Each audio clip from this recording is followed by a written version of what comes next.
Hello, സലാം, നമസ്കാരം. അപ്പോൾ guys, ഇന്നലെ ഉച്ചയ്ക്ക് ഞാനൊരു ലൈവ് സ്ട്രീം ചെയ്യാൻ ശ്രമിച്ചിരുന്നു. ബട്ട് അപ്പോൾ തന്നെ പേഷ്യൻസ് കയറി വന്നതുകൊണ്ട് എൻ്റെ ഉള്ളിലെ സ്ട്രീമറിനെ അവർ മുളയിലെ നുള്ളിക്കളഞ്ഞു. അപ്പോൾ സ്ട്രീമിംഗ് ചെയ്തതിൻ്റെ ഉദ്ദേശം എന്ന് പറയുന്നത് അടുത്തത് ഏത് സിനിമ ചെയ്യണം എന്ന് ചോദിക്കാൻ വേണ്ടിയായിരുന്നു. ഏത് സിനിമ എന്ന് പറയുമ്പോൾ ഏത് തമിഴ് സിനിമ. ബേസിക്കലി ഞാനങ്ങനെ ഒരുപാട് തമിഴ് സിനിമകളൊന്നും തിയേറ്ററിൽ പോയി കണ്ടിട്ടില്ല. ബാംഗ്ലൂരിൽ പഠിക്കുന്ന കാലത്ത് ഒരു 4-5 സിനിമകൾ അത്രമാത്രം.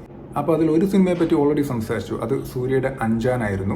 ഇനി കണ്ട മറ്റൊരു സിനിമ സൂര്യയുടെ തന്നെ 24, അജിത്തിന്റെ വിവേകം, വിജയുടെ ജില്ല, കത്തി. അപ്പോൾ ഇതിൽ ഏതിനെക്കുറിച്ചായിരിക്കണം അടുത്ത വീഡിയോ എന്നതിനെ പറ്റി ചോദിക്കാനായിരുന്നു ആ സ്ട്രീമിംഗ്. ഇവിടെ നിങ്ങൾ ഒരുപാട് പേര് ഒരുപാട് സിനിമ റിവ്യൂ ചെയ്യുമോ എന്ന് ചോദിച്ചിട്ടുള്ള കമൻറ്റ് വരുന്നുണ്ട്. ബട്ട് അൺഫോർച്ചുനേറ്റ്ലി ഞാൻ ഇപ്പോൾ റിവ്യൂ ചെയ്യുന്നത് മൊത്തം എനിക്ക് ഏതെങ്കിലും തരത്തിൽ കണക്റ്റായ, എനിക്ക് എന്തെങ്കിലും തരത്തിൽ എക്സ്പീരിയൻസോ മെമ്മറിയുള്ള സിനിമകൾ മാത്രമാണ്.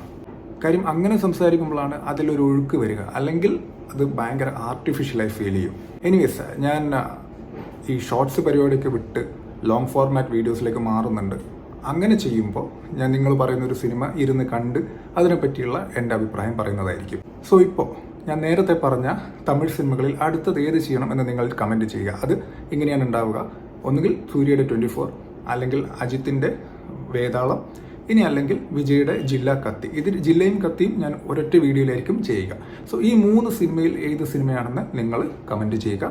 അതിലേറ്റവും കൂടുതൽ കമൻറ്റ് വരുന്ന, അല്ലെങ്കിൽ ഏത് കമൻറ്റിനാണ് കൂടുതൽ ലൈക്ക് വരുന്നത്, അതിനനുസരിച്ച് ഇന്ന് തന്നെ വീഡിയോ വരുന്നതായിരിക്കും. എന്തായാലും എന്തെങ്കിലും ഈ 3 പടത്തിൻ്റെയും എക്സ്പീരിയൻസിനെ പറ്റി ഞാൻ സംസാരിക്കുന്നതായിരിക്കും. പക്ഷേ അതിൽ ആദ്യം ഏത് ചെയ്യണം എന്നറിയാൻ വേണ്ടിയിട്ടാണ് ഈ പോൾ.